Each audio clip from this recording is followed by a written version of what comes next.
आज हम लोग क्लास 10th का मॉडल क्वेश्चन पेपर जो एग्जाम मतलब यूपी बोर्ड के एग्जाम में पूछा जाने वाला है उसी का जो 20 ऑब्जेक्टिव क्वेश्चन है उसी को देखेंगे, जो कि इम्पोर्टेंट क्वेश्चन है और सारे क्वेश्चन इसी पैटर्न पे पूछे जाएंगे। आप इसको एक बार अगर पढ़ लेते हो तो आप अंग्रेजी की जो पेपर है उसमें बहुत अच्छा करके आ सकते हैं। पैटर्न यही होगा, सारे जो क्वेश्चन के लेवल हैं इसी लेवल के, या तो इससे थोड़ा सा डिफिकल्ट होंगे या तो थोड़ा सा मॉडरेट रहेंगे। मान के चलिए कि बस सेम ऐसा ही पैटर्न है जैसा एग्जाम में पूछा जाएगा। तो चलिए शुरू करते हैं। देखते हैं कि आपको इसमें एक पैराग्राफ दे दिया जाएगा छोटा सा, जो कि अनसीन पैसेज होगा। आप इसको कहीं पढ़े नहीं है अपनी बुक में अभी तक। तो आपको पहले पूछा जाएगा इसमें 3 क्वेश्चन बहुविकल्पी, और तीनों को आपको क्या करना पड़ेगा, आंसर करना पड़ेगा बारी बारी से। तो चलिए शुरू करते हैं। हम इसमें कैसे पहले हल करने का प्रयास करेंगे। हम लोग कोशिश करेंगे पहले कि पहले क्वेश्चन पढ़ा जाए, फिर उसके आंसर पैसेज में ढूंढा जाए। तो हु वाज कन्फ्यूशियस क्वेश्चन है पहला। हु वाज कन्फ्यूशियस, कन्फ्यूशियस कौन था। और दूसरा क्वेश्चन है हुम डिड ही टीच, उसने किसको पढ़ाया। Why did he travel from place to place, वह एक जगह से दूसरी जगह पे क्यों यात्रा किया चाहे गया। तो Confucius was a wonderful teacher, तो हमें पहले ही मिल गया हमारा आंसर हु वाज कन्फ्यूशियस, तो अ वंडरफुल टीचर। मतलब हमारा कौन सा ऑप्शन सही है, ये वाला ऑप्शन सही है, सी वाला, कि कन्फ्यूशियस क्या था, एक वंडरफुल टीचर था। अब दूसरा क्वेश्चन है हुम डिड ही टीच, तो all men came to him, young old and rich and poor, and he treated all with wisdom and kindness. तो हमारा ऑप्शन हो जाएगा young old rich and poor. तो इसमें कौन सा ऑप्शन दिख रहा है, वनली यंग पीपुल, नहीं, वह यंग पीपुल ओल्ड और सबको पढ़ाता है। वनली पुअर पीपुल, तो हमारा ऑप्शन सी दिख रहा है यहाँ पे। तो हमारा कौन सा ऑप्शन सही हो जाएगा, हमारा ऑप्शन सी सही हो जाएगा कि वह याल young old rich and poor people सबको पढ़ाया था। तीसरा क्वेश्चन है why did he travel from place to place, तो वह एक जगह से दूसरी जगह पे क्यों यात्रा किया। तो he travelled from one place to another until he was known throughout China, जब तक कि चाइना के द्वारा उसको जान नहीं लिया गया तब तक वह एक जगह से दूसरी जगह पे यात्रा किया। And all man remember his wise teaching, तो सभी लोग उसकी टीचिंग को क्या करते हैं, याद करते हैं। तो the whole world knows about Confucius for he spent all his long life teaching poor people. तो why did he travel from place to place, तो फॉर ट्रीटमेंट इलाज के लिए, फॉर स्कोल्डिंग पीपुल लोगों को डांटने के लिए, फॉर टीचिंग पढ़ाने के लिए, नन ऑफ द अबव। तो हम देख रहे हैं कि वह लोगों को पढ़ाने के लिए क्या कर रहा है, यात्रा कर रहा है। इसलिए हमारा कौन सा ऑप्शन सही होगा, ऑप्शन सी सही हो जाएगा, फॉर टीचिंग। अब इस तरह से 3 क्वेश्चन हमारे समाप्त होते हैं। अगला हम आते हैं, हमारा चौथा क्वेश्चन है, ये जो ग्रामर सेक्शन से होगा, चौथा, पांचवा, छठवां, सातवां, आठवां, कुल टोटल 5 क्वेश्चन और एक ग्रामर सेक्शन से होंगे। तो इसमें आपको क्वेश्चन बड़ी ध्यान से पढ़ना है। कह रहा है choose the correct option to answer the following. तो इसमें आपको ऑप्शन दिया जाएगा, एक ऑप्शन करेक्ट होगा और उसी करेक्ट ऑप्शन को आपको चूज करना है। तो चौथा क्वेश्चन है ही, फिर खाली स्थान है, टू सी मी स्टडी। अगर हम देखें यहाँ पे, तो अगर विल यहाँ पे अगर हम भरते हैं तो he will come to see me study, जो कि यहाँ पे फ्यूचर टेंस रिप्रेजेंट करेगा। और यहाँ पे स्टडी है, स्टडी मीन्स बीता हुआ कल, तो यहाँ पे विल नहीं आ सकता है फ्यूचर टेंस, क्योंकि वो पास्ट को रिप्रेजेंट कर रहा है।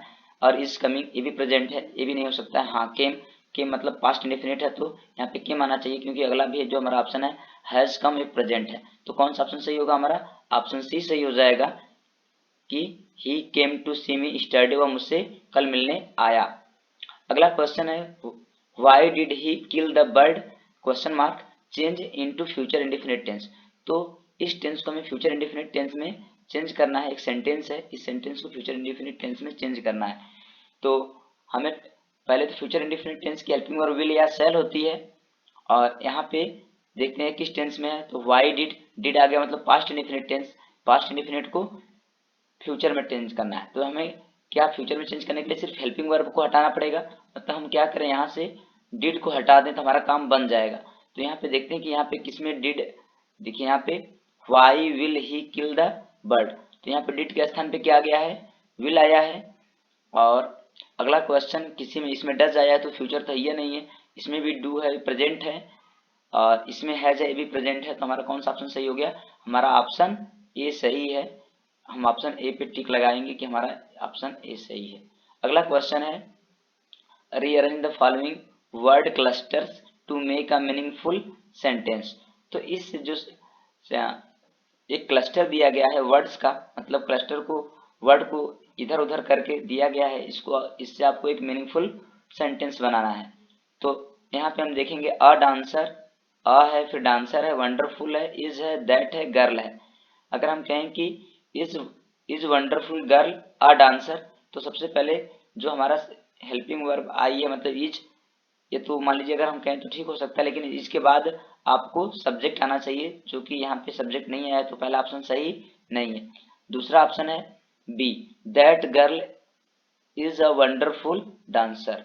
तो दैट गर्ल, यहाँ पे अगर हम कहें कि दैट गर्ल, ये पूरा सब्जेक्ट है, अगर ये सब्जेक्ट है इज अ वंडरफुल डांसर तो बी ऑप्शन सही है। अस्सी वाले ऑप्शन की बात कर लेते हैं, is that girl a wonderful dancer, तो क्या वह लड़की एक वंडरफुल डांसर है, तो हम कह सकते हैं कि यहाँ पे हमारा दोनों ऑप्शन सही दिख रहा है, यहाँ पे बी और सी ऑप्शन, और यहाँ पे ऑप्शन आपका दिया है both B and C are correct. तो हमारा कौन सा ऑप्शन सही होगा, हम सी वाले ऑप्शन को करेक्ट मानेंगे, और क्योंकि इसमें बी भी सही है, सी भी सही है, बी भी सही है और सी भी सही है, तो हमारा दोनों ऑप्शन सही हो जाएगा। इसलिए आपका जो छठवां क्वेश्चन है इसका ऑप्शन डी सही है। अगला क्वेश्चन 7 पे आ जाते हैं, कह रहा है which of the following is correctly spelled. तो यहाँ पे आपको शब्द दिए गए हैं, वर्ड दिए गए हैं, और इस वर्ड को किसको सही तरीके से, किसकी स्पेलिंग सही है। तो यहाँ पे लिखा गया है वंडर, वंडर में से आश्चर्य होता है WONDER होता है, लेकिन यहाँ पे DAR दिया गया है, इसलिए ऑप्शन आपका ए सही नहीं है। यहाँ पे ब्लंडर, ब्लंडर में होता है बहुत बड़ा मिस्टेक, बहुत बड़ी गलती, तो यहाँ पे BLUNDER होता है, जबकि यहाँ पे DAR दिया गया है, ये भी गलत है। और यहाँ पे थंडर, THUNDER, थंडर में जोर से गर्जना, हाँ ये मीनिंग सही है। आप ये मीनिंगफुल और करेक्टली स्पेल्ड वर्ड है। और स्प्लेंडर, स्प्लेंडर में SPLENDOR होता है, यहाँ पे ए दिया गया है, इसलिए यह भी सही नहीं है। तो आपका ऑप्शन सी सही है। अगला क्वेश्चन 8 है, जो हमारा ग्रामर सेक्शन का लास्ट क्वेश्चन है। कह रहा है व्हाट इज द टाइम, फिर ब्लैंक है, खाली स्थान है, योर वॉच। तो अगर हम यहाँ पे देखें तो ऑप्शन आपका ए है, ए में इन, बी में विथ, इनटू में, सी में इनटू, और डी में बाई। तो जब भी अगर इस प्रकार का सेंटेंस होता है, जब आपसे कोई टाइम पूछता है तो यहाँ पे बाई का प्रयोग किया जाता है, तो यहाँ से आपका ऑप्शन डी सही होगा। हम अब अगले क्वेश्चन पे चलते हैं। अगला क्वेश्चन है कि हमको क्या करना है, इस पैसेज को पढ़ना है। Read the passage given below, choose the correct option to answer the question that follows. तो यहाँ पे क्वेश्चन, पहले पैसेज थोड़ा सा हम लोग पढ़ लेते हैं। It was only when I began to learn that my boyhood freedom, जो मेरे बचपन की फ्रीडम है, was an illusion when I discovered as a young man that my freedom had already been taken from me, that I began to hunger for it। हमारा यहाँ पे sentence complete होता है। तो ये हम देख रहे हैं कि जो हमारा पैसेज लिया गया है क्लास 10th की जो हमारी बुक है, उस बुक के सेकंड चैप्टर से, नेल्सन मंडेला वाले चैप्टर से लिया गया है, लॉन्ग वॉक टू फ्रीडम से। तो यहाँ पे कहा जा रहा है कि जब मैंने ये सीखा, चाहे जब मैं ये जान पाया कि जो मेरे बचपन की बॉयहुड फ्रीडम थी वह एक इल्यूजन थी, भ्रम थी। व्हेन आई डिस्कवर्ड, जब मैंने पाया, एज ए यंग मैन, एक युवा व्यक्ति के रूप में, कि my freedom has already been taken from me, कि मुझसे छीन ली गई है, that I began to hunger for it, तो मुझे इसकी भूख बढ़ गई, इसकी आज़ादी की। एट फर्स्ट, पहले, एज ए स्टूडेंट, एक विद्यार्थी के रूप में, आई वांटेड फ्रीडम, मैं आज़ादी चाहता था, ओनली फॉर माई सेल्फ, मैं खुद की आज़ादी चाहता था। द ट्रांजिटरी फ्रीडम, जो क्षणिक आज़ादी है, आप being able to stay out at night, जो मैं रात में अकेले कहीं पे रुक सकूं, ठहर सकूं, उसकी आज़ादी एक क्षणिक। रीड व्हाट आई प्लीज, वो चीज़ों को पढ़ सकूं जो मुझे अच्छा लगे। एंड गो वेयर, और वहाँ पे जा पाऊं। आई चूज, जहाँ पे मैं पसंद करता हूँ। लेटर, बाद में, एज अ यंग मैन, एक युवा आदमी के रूप में, इन जोहान्सबर्ग, जोहान्सबर्ग में, I earned for the basic and honourable freedoms, तो मैंने जो हमारी आधारभूत और जो सम्माननीय आज़ादी है उसको मैंने चाहा, चाहे वो मेरे मन में उत्पन्न हुई। तो यहाँ पे क्वेश्चन है कि the title that best suits, the title that best suits this extract is, जो इस एक्सट्रैक्ट में, जो इस अवतरण में, इस अवतरण की जो बेस्ट टाइटल आपको लगती है उसमें आपको टिक लगाना है। तो फ्रीडम फॉर एवरीथिंग, सब कुछ की आज़ादी। नॉलेज अबाउट फ्रीडम, फ्रीडम के बारे में ज्ञान। सिग्निफिकेंस ऑफ फ्रीडम, फ्रीडम का महत्व, तो फ्रीडम के महत्व के बारे में तो बात नहीं करी गई है। और फ्रीडम ऑफ एवरीथिंग, इसकी भी बात नहीं करी गई है। Freedom of basic and honourable freedoms की बात करी गई है। यहाँ पे रियलाइजेशन ऑफ फ्रीडम, हाँ यहाँ पे कहेंगे कि उनको रियलाइजेशन हुआ, पहले तो धीरे धीरे जो मंडेला जी हैं उनको फ्रीडम की, कौन सी फ्रीडम सही है, कौन सी फ्रीडम नहीं सही, तो आपका ये ऑप्शन सही हो जाएगा, रियलाइजेशन ऑफ फ्रीडम, ये वाला ऑप्शन बिल्कुल सही है। अगला क्वेश्चन है, choose the option that best fits the usage of the word illusion, जो इस पैसेज में वर्ड इल्यूजन आया है वह इल्यूजन कौन से सेंटेंस में ज़्यादा फिट बैठता है उसको बताना है। तो कह रहा है he was never able to get past the illusion, वह कभी भ्रम से निकल ही नहीं पाए, तो ये तो नहीं है, ऐसा तो है नहीं। दूसरा ऑप्शन है the illusion I experience was quite intriguing, तो वह थोड़ी सी मुसीबतों से भरा हुआ था, जो इन्होंने भ्रम देखा, जो इन्होंने भ्रम को अनुभव किया वह थोड़ा सा कह लें कि वह क्वाइट इंट्रीगिंग, क्वाइट इंट्रीगिंग का मतलब होता है पेचीदा, या हम कहें थोड़ा जटिल था, तो ये ऑप्शन सही होगा, क्योंकि वह बार बार एक बार अलग फ्रीडम को, एक बार अलग इल्यूजन, मतलब फ्रीडम को अलग समझते हैं, वह भय में, मतलब इल्यूजन में एक बार वह खुद की आज़ादी चाहते हैं, फिर बाद में उनको लगता है कि मैं आज़ाद नहीं हूँ। तो बी वाला ऑप्शन आपका बिल्कुल सही है, आपका बी वाला ऑप्शन यहाँ पे सही है। तो फिर सी वाला और डी वाला ऑप्शन देखने की कोई ज़रूरत नहीं है, क्योंकि यहाँ पे कोई ऐसा करके ऑप्शन नहीं है।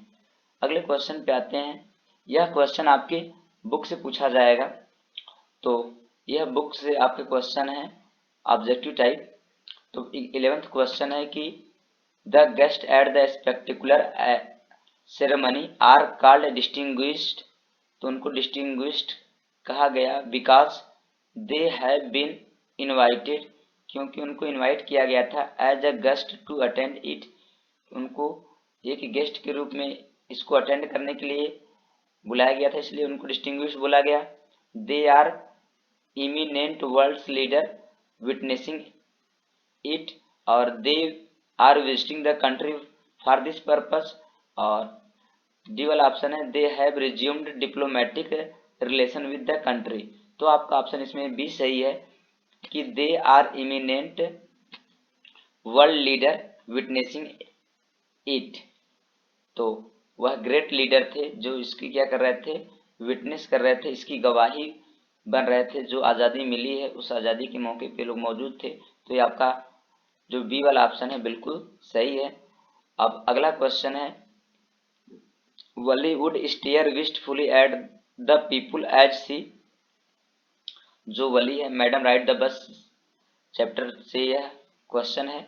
वली वुड स्टेयर, वली निहारती थी, विस्टफुली एकदम चाह से, एट द पीपुल लोगों पे, एज सी एज क्योंकि she had been watching the bus for a long time.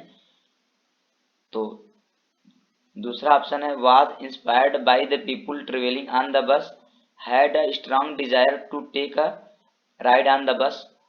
तो पहला ऑप्शन में कि वह बस को लंबे समय से देख रही थी इसलिए ऐसा हो रहा था, वह लोगों को देखकर प्रेरित हुई थी बस पे यात्रा करने का।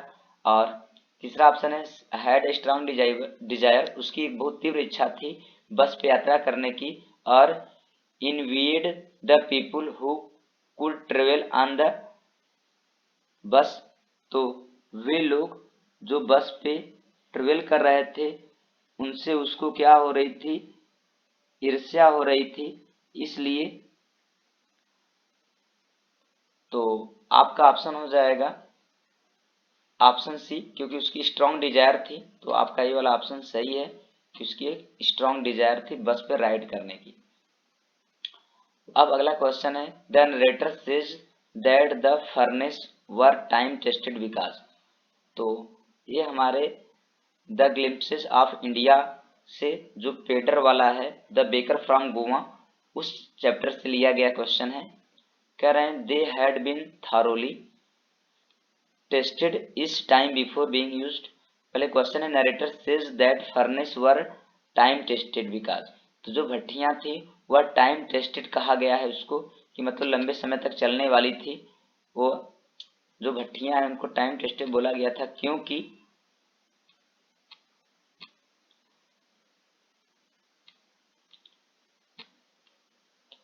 पहला ऑप्शन है they had been thoroughly tested is time, क्योंकि हर बार उनको यूज करने से पहले अच्छे तरीके से टेस्ट किया जाता था, पहला ऑप्शन। तो ये ऑप्शन नहीं, ऐसा तो नहीं था, हम लोग स्टोरी पढ़ते हैं। और कहा they had proved the test of time and were working well. तो वे समय पे जांची परखी गई थी, वह सिद्ध करी गई थी एंड वर्किंग वेल और अच्छे तरीके से चल रही थी, मतलब वह समय से बहुत लंबे समय से यूज की जा रही थी और अभी अच्छे से काम कर रही थी, इसीलिए उसको टाइम टेस्टेड बोला गया है। इसलिए आपका बी वाला ऑप्शन सही है। आप बी वाले ऑप्शन पे टिक कर लीजिए, ये बिल्कुल सही आंसर है। कह रहा है they had been tested by modern day experts, वह आधुनिक समय के एक्सपर्ट द्वारा टेस्ट की जाती हैं। ऐसा नहीं है कोई, अब ऐसा कोई चैप्टर में ऑप्शन ही नहीं है ना, ऐसी बात हुई है। They had the power to withstand experience usage. तो ये वाला भी सही नहीं है, तो आपका ऑप्शन बी सही है। इस पे आप क्या कर लीजिए, अपना टिक लगा लीजिए। अगला क्वेश्चन चलते हैं, अगले क्वेश्चन की बात कर लेते हैं। अगला क्वेश्चन है 14वां क्वेश्चन, ये आपके पोएट्री से एक्सट्रैक्ट लिया गया है। इस एक्सट्रैक्ट को आपको सॉल्व करना है और सॉल्व करके मतलब इसको पढ़ना है, पढ़ के इसका ऑप्शन जो दिया गया है उसको। तो कह रहा है he should be lurking in the shadow sliding through the long grass near the water hole where plump deer pass. तो यह आपके पोएट्री सेक्शन से लिया गया है the tiger in the zoo, मतलब जो टाइगर इन द जू है उस वाले पोएट्री से। कह रहा है why should he be lurking in the shadow, वह जो शैडो है जो छांव है इसमें क्यों छिप रहा होगा, क्यों उसमें लर्किंग कर रहा होगा। तो आउट ऑफ फियर, निडर होकर उसमें वो घूम रहा होगा। आउट ऑफ एंगर, क्रोधित होके। आउट ऑफ एंगर, निर्भय होके। कह रहा है टू कैच द डियर, तो आपका ऑप्शन कौन सा सही है, कैच वर्ड। हम क्योंकि यहाँ पढ़े हैं कि यहाँ पे वेयर प्लम्प डियर, तो डियर की बात आई है जहाँ पे वो चाहता है कि वह डियर आए और उसको वह उनका अपना शिकार बना सके, इसलिए कौन सा ऑप्शन सही होगा, सी ऑप्शन सही है। बोथ एंड बी, ये ऑप्शन सही नहीं है। अब 15वां क्वेश्चन है, कह रहा है shadow here refers to the shadow of. तो यहाँ पे जो शैडो है वह किस चीज की शैडो को रेफर करता है, टाइगर के शैडो को, नो, टाइगर के शैडो को नहीं रेफर करता है।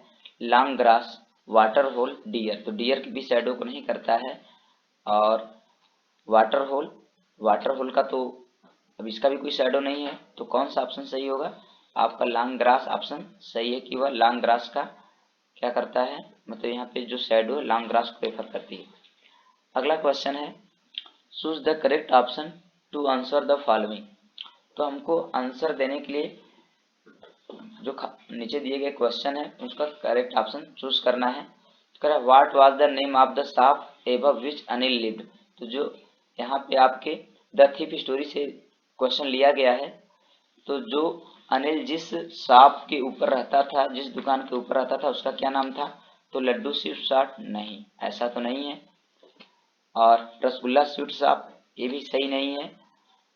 और आप लोगों ने स्टोरी पढ़ा होगा, तो ये जो सी ऑप्शन है जामुन स्वीट शॉप नहीं, जामुन नहीं है, जमुना है। तो ये जो जमुना स्वीट शॉप है इसी के ऊपर रहता है, तो आपका डी ऑप्शन सही है। अगला क्वेश्चन है what problem does Mrs Pomfrey think tricky has. तो मिसेस पंफ्रे तो ट्रिप ऑफ सर्जरी से लिया गया है। कह रहा है व्हाट प्रॉब्लम कौन सी समस्या does Mrs Pomfrey think tricky has. तो जो मिसेस पंफ्रे को लगता है कि जो ट्रिकी की कौन सी समस्या है, तो डायरिया तो नहीं, मिसेस ऐसा तो चैप्टर में नहीं है, वो डायरिया से नहीं परेशान है। एक हाँ वर्ड आया था जो था मल न्यूट्रिशियन, हम कह सकते हैं वह कुपोषण से शिकार था और उनको यही लग रहा था। तो आपका कौन सा ऑप्शन सही है? बी ऑप्शन सही है। आपका सी ऑप्शन भी सही नहीं है और आपका डी ऑप्शन नहीं सही है, तो आपका बी ऑप्शन बिल्कुल सही है। अगला क्वेश्चन है where did Matilda's husband receive the invite as the chapter the necklace. तो जो चैप्टर है द नेकलेस, वह उसी चैप्टर से क्वेश्चन लिया गया द नेकलेस से। वहाँ जो मटिल्डा के हस्बैंड हैं उनको किसके द्वारा इनवाइट किया गया था, कहाँ पे?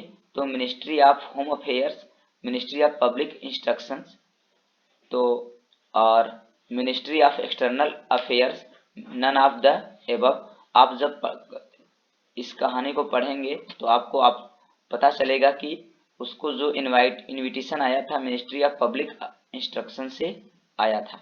तो आपका बी वाला ऑप्शन सही है। अब अगला क्वेश्चन देख लेते हैं। कह रहा है Bholi had refused to get married as. तो भोली ने शादी करने से मना कर दिया क्योंकि her father couldn't afford the dowry that was demanded. उसके पिताजी डाउरी को